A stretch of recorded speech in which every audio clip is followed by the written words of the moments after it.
Halo semuanya, di video kali ini kita akan membahas materi pemanasan global. Tapi sebelumnya, jangan lupa like video ini, komen, share ke media sosialmu, dan subscribe supaya channel ini bisa berkembang. Terima kasih.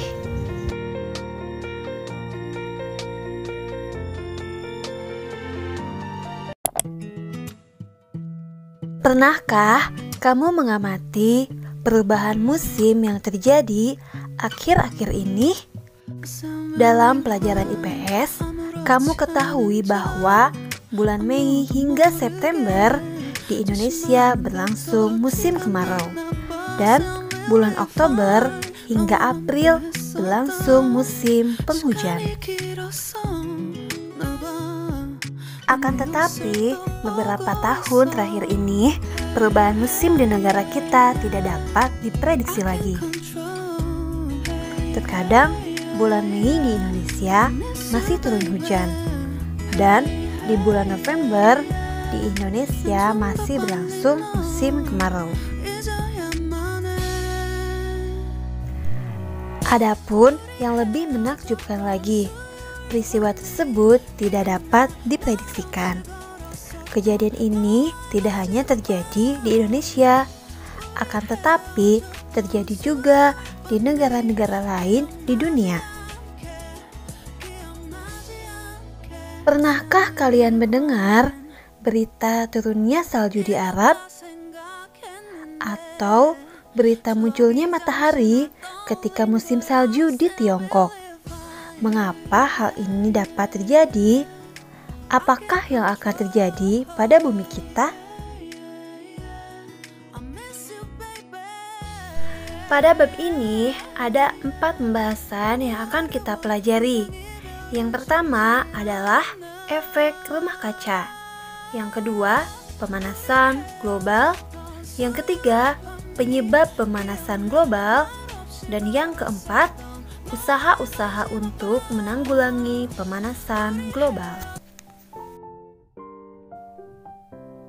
Dan pembahasan pertama adalah efek rumah kaca.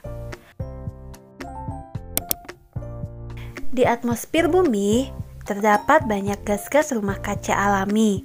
Siklus air, karbon dioksida, dan metana adalah beberapa bagian penting yang ada di dalamnya.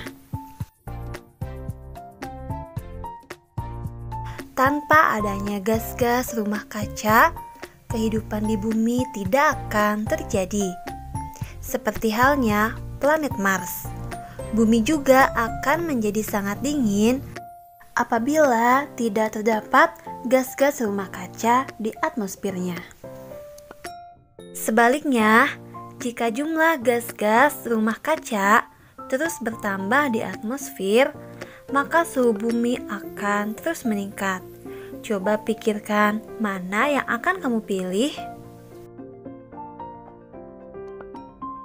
Meskipun CO2, siklus air, dan gas-gas rumah kaca lainnya di atmosfer adalah transparan untuk radiasi cahaya matahari, namun gas-gas tersebut masih mampu menangkap dan menyerap radiasi cahaya yang memancar ke bumi dalam jumlah yang banyak.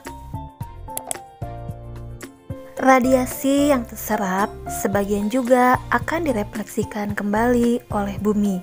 Pada keadaan normal, jumlah radiasi panas yang diserap dengan yang direfleksikan kembali sama.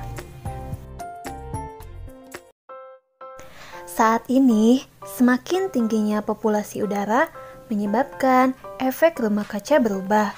Sering kita dengarkan istilah efek rumah kaca. Sebenarnya, apakah efek rumah kaca? Efek rumah kaca adalah proses pemanasan alami yang terjadi ketika gas-gas rumah kaca di atmosfer bumi memerangkap radiasi panas dari bumi. Prosesnya yaitu ketika radiasi sinar matahari mengenai permukaan bumi, maka akan menyebabkan bumi menjadi panas. Radiasi panas bumi akan dipancarkan lagi ke atmosfer. panas yang kembali dipantulkan oleh bumi terhalang oleh polutan udara, sehingga terperangkap dan dipantulkan kembali ke bumi. Proses ini akan menahan beberapa panas yang terperangkap, kemudian menyebabkan suhu bumi meningkat. Akibatnya, bumi tetap menjadi hangat dan suhunya semakin meningkat.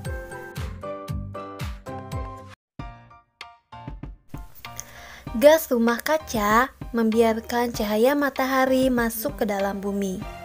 Akan tetapi, gas tersebut memantulkan kembali ke permukaan bumi. Dengan demikian, kondisi di bumi tetap hangat. Para ilmuwan telah mempelajari efek rumah kaca sejak tahun 1824. Joseph Fourier menyatakan bahwa bumi akan jauh lebih dingin jika tidak memiliki atmosfer. Adanya gas-gas rumah kaca inilah yang membuat iklim bumi layak dihuni. Tanpa adanya efek rumah kaca, permukaan bumi akan berubah sekitar 60 derajat Fahrenheit atau 15,6 derajat Celcius lebih dingin.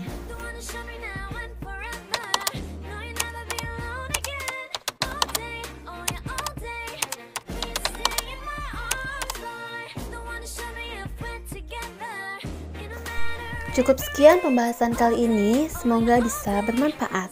Kita lanjutkan di video selanjutnya materi pemanasan global. Saya akhiri, wabillahi taufiq wal hidayah. Wassalamualaikum warahmatullahi wabarakatuh.